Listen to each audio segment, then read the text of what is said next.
तो हम आज आप सभी के लिए लेकर आ चुके हैं हिंदी का महत्वपूर्ण प्रश्न गद्य एवं पद्य पर आधारित बहुविकल्पी प्रश्न, जो हिंदी में 2024 यूपी बोर्ड की परीक्षा एवं बिहार के बोर्ड की परीक्षा में 20 नंबर बहुविकल्पी पूछा जाएगा। इसी के मैं ऑब्जेक्टिव क्वेश्चन में कराने जा रहा हूँ। पहला मित्रता, जिसके लेखक आचार्य रामचंद्र शुक्ल हैं, आचार्य रामचंद्र शुक्ल हैं।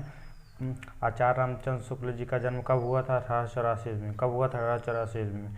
आचार्य रामचंद्र शुक्ल का जन्म स्थान कहाँ था? गोरखपुर, बस्ती, वाराणसी, इलाहाबाद। तो बस्ती जिले का गौर नामक ग्राम में हुआ था। आचार्य रामचंद्र शुक्ल हिंदी की किस विधा पर विशेष सफल अर्जित किए थे? निबंध पर। किस पे? निबंध पर। हिंदी का बेकन किस निबंधकार को कहा जाता है? रामचंद्र शुक्ल को। किसको कहा जाए? रामचंद्र शुक्ल को। आचार्य रामचंद्र शुक्ल देहांत कब हुआ था? 1941। कब हुआ था? 1941। हिंदी के साहित्य के लेखक कौन है? आचार्य रामचंद्र शुक्ल। कौन है? आचार्य रामचंद्र। त्रिवेणी किस विधा पर आधारित है? आलोचना। त्रिवेणी आलोचना पर। विचार विधि किस संग्रह है? विचार विधि किस संग्रह है? विचार विधि किस संग्रह है? विचार विधि आचार्य रामचंद्र शुक्ल। मित्रता निबंधकार के लेखक कौन है? मित्रता निबंधकार आचार्य रामचंद्र शुक्ल जी हैं।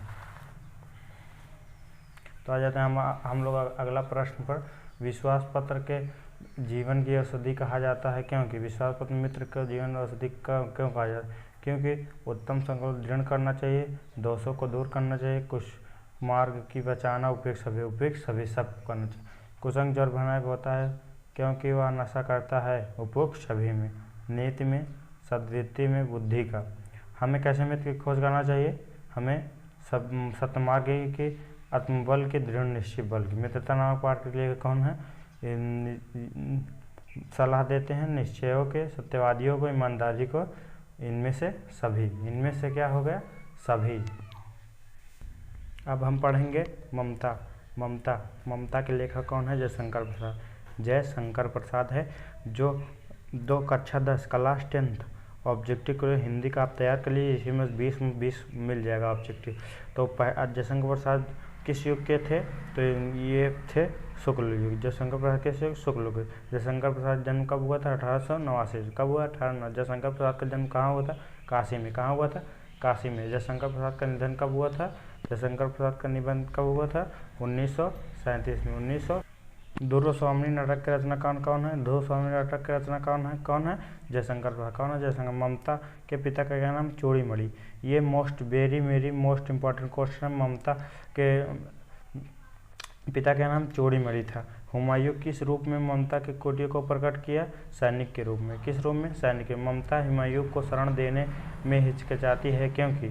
क्रूर, निष्ठुर, रक्त पिपासु, उपयुक्त सभी होगा। ममता किस विधा की रचनाकार है? कहानी है। ममता किस विधा की रचनाकार है? कहानी। हे प्रभु, हे भगवान, तब के लिए, विपद के लिए इतना आयोजन प्रस्तुत करने में उद्यत है ममता। किसकी चमक आंखों में अंधा बना रही प्रस्तुत है? ममता कहानी किस नदी का उल्लेख करती? सोन नदी। वेरी मोस्ट इम्पोर्टेंट क्वेश्चन है। ममता कहानी की किस नदी को उल्लेख करती है? सोन नदी को। किस नदी को करती है? सोन नदी को। अब हम आ जाते हैं तीसरा, भारतीय संस्कृत। किसरा? भारतीय। डॉक्टर राजेंद्र प्रसाद। डॉक्टर राजेंद्र प्रसाद का जन्म कब हुआ था? 1884 में। 1884। डॉक्टर राजेंद्र प्रसाद जन्म कहाँ हुआ था? छपरा जिले के बिहार में। छपरा जिले के बिहार में। क्वेश्चन में बिहार, इसको, ये भी अच्छा क्वेश्चन है, ये इसको भी रट लीजिए। अब आ जाते हैं हम, डॉक्टर राजेंद्र प्रसाद का निधन कब हुआ था? तो कब हुआ था? 1963। कब हुआ था? 1963 में। अब हम आ जाते हैं 7वें प्रश्न में। भारतीय संस्कृत का मूल तत्व किसे कहा जाता है? अहिंसा। किसे? अहिंसा। अहिंसा का दूसरा नाम त्यागपत्र और हिंसा का दूसरा रूप, दूसरा नाम शर्त है। प्रस्तुत में किस पाठ का उद्धृत है? भारतीय संस्कृत। किस? भारतीय संस्कृत। तेन व्यक्तिन पूज्यते किस पाठ से उद्धृत? भारतीय संस्कृत। इंडिया डिवाइडेड की रचनाकार है डॉक्टर राजेंद्र प्रसाद। कौन है? Doctor Rajendra Prasad. India divided. Doctor Rajendra Prasad रत्न कब सम्मानित किया था? 1962 में। 1962 में। खादी का अर्थशास्त्र किसे कहा जाता है? खादी का अर्थशास्त्र किसे कहा? डॉक्टर राजेंद्र प्रसाद को। मेरी यूरोप किस विधा? यात्रा विधा। मेरी, जिसमें यात्रा आ जाए वो विधा भी यात्रा हो जाएगा। ये आप रट लीजिए। और डॉक्टर राजेंद्र दर प्रसाद जी की कौन सी रचना है? तो मेरी शिक्षा, भारतीय संस्कृति, बापू के कदम, उपयुक्त सभी है। अब आ जाते हैं हम अजंता। अजंता के लेखक कौन? भगत शरण उपाध्याय। अजंता के लेखक कौन है? भगवत शरण उपाध्याय है। भगवत शरण उपाध्याय का जन्म कब है? 1910 में। भगवत शरण उपाध्याय का जन्म स्थान क्या था? जन्म स्थान क्या था? इनका जन्म स्थान था बलिया। क्या था? बलिया। क्या था? बलिया था, बलिया। कलकत्ता से पेकिंग किस विधा की यात्रा है? यात्रिक यात्रा। हम आपको बताया था जिस यात्रा प्रश्न में आए वो विधा अगर पूछेगा तो यात्रा विधा। क्या होगा? यात्रा विधा। अजंता की दीवारी कलाकारों में चित्र का किया गया था बुद्ध का। ये बहुत मस्त, बहुत अच्छा, बहुत बार पूछा गया है। ये आप रट लीजिए, 2024 में अवश्य पूछा जाएगा। बुद्ध का। अजंता की गुफाओं पर दीवारों का आदमी का क्या नहीं है? वन नगर, गरीब अमीर, ऊंचा नीचा, उपयुक्त सभी, सबको दर्शाया गया है। अपने पूर्वजों जन्मों से महात्मा बुद्ध का चित्रण करते हुए किस रूप में? गज के कपि, मृग, सभी, उपयुक्त सभी में। बुद्ध के पिछले जन्मों को कथा ग्रंथ कहा जाता है। जातक ग्रंथों में अजंता की गुफाओं के बने भित्ति चित्र इतिहास कितने वर्ष पुराना है? लगभग 2250। लगभग 2250 है। अब अगला प्रश्न हम देखते हैं। अजंता की दीवारों पर यशोधर राहुल की किस मुद्रा पर चित्र की है? चिर निद्रा में। किस चित्र ने? सागर की लहरें किस विधा की यात्रा है? यात्रा विधा। ठूठा आम के रचना कौन है? भगवत शरण उपाध्याय। भगवत शरण उपाध्याय। खून के छींटे कौन है? भगवत शरण उपाध्याय। निम्न में से कौन सा भगवत शरण उपाध्याय की नहीं है? इनमें से सभी। भगवत शरण उपाध्याय की किस वियोग की? शुक्लयुत्तर। कौन से? शुक्लयुत्तर। कौन से? शुक्लयुत्तर। अब हम पढ़ते हैं गद्य का, हम लोग पढ़ लिए हैं। अब पढ़ते हैं पद का। पद सूरदास। पहला सूरदास हिंदी साहित्य के लेखक का संबंधित है भक्ति काल। सूरदास भक्ति काल। अष्टठाप का सर्वश्रेष्ठ कवि किसे माना जाता है? सूरदास। सूरदास का जन्म कब हुआ? 1478 इसमें रुनकता नामक ग्राम में। रुनकता नामक ग्राम में हुआ था। सूरदास के अध्यारोपित देव कौन थे? श्री कृष्ण। श्री कृष्ण की लीला करते, लीला श्री कृष्ण के बारे में बताया थे। सूरदास भक्त काल के किस संबंधित है? कृष्ण शाखा से। सूरदास की मृत्यु कब हुई थी? 1583 में। अष्टछाप के नामक संगठन बनाया विठलनाथ। कौन थे? विठलनाथ। कौन थे? सूरसागर द्वारा रचित है सूरसागर। सूरदास। सूरसागर के कुल कितने पद में? 1.25 लाख पद।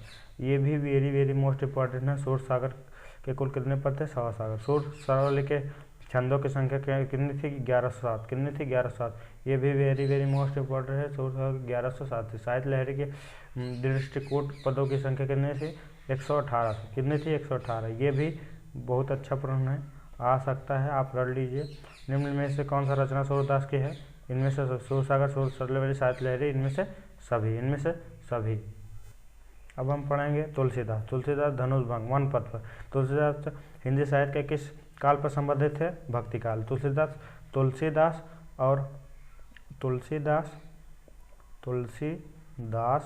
और सूरदास भक्ति काल के इनके संपादक। तुलसीदास का जन्म कब हुआ था? 1554 ईस्वी में।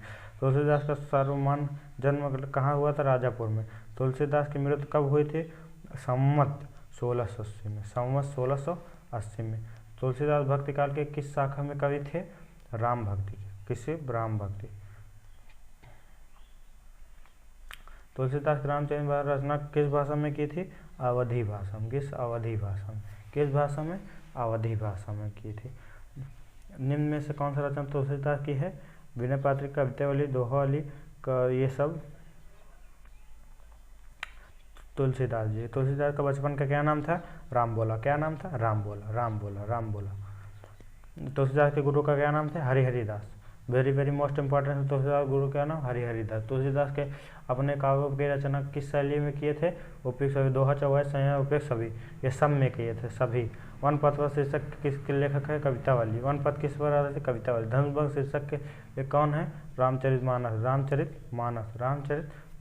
जब राम जी शिवाजी धनुष तोड़ के उस समय निम्न में से कौन से घटित हुए थे? धरती दौड़ने लगे, सूर्य का घोड़े दौड़ने लगे थे, दिग्गज चढ़ने, इसमें से सभी, सब कुछ होने लगा जब राम ने धनुष शिव जी की तोड़े थे। समैया रसखान, समैया रसखान, समैया रसखान। रसखान हिंदी के शायद किस काल का कवि माना जाता है? भक्ति काल। रसखान भक्ति काल। रसखान जन्म कब हुआ था? 1533 में। कब हुआ था? 1533 में। कब हुआ था? 1500। तो दोस्तों इसी पर वीडियो अपना एंड करते हैं। गद्य और पद का मैं पूरा क्वेश्चन करा चुका हूँ। अभी 2-3 टॉपिक छोड़े, उसको बाद में करा दूंगा। इतना आप तैयार करिए। 20 नंबर ऑब्जेक्टिव, 20 नंबर जो ऑब्जेक्टिव है वो तैयार है, आप इतना रट लीजिए। तो हम मिलते हैं अपने नेक्स्ट वीडियो में। धन्यवाद।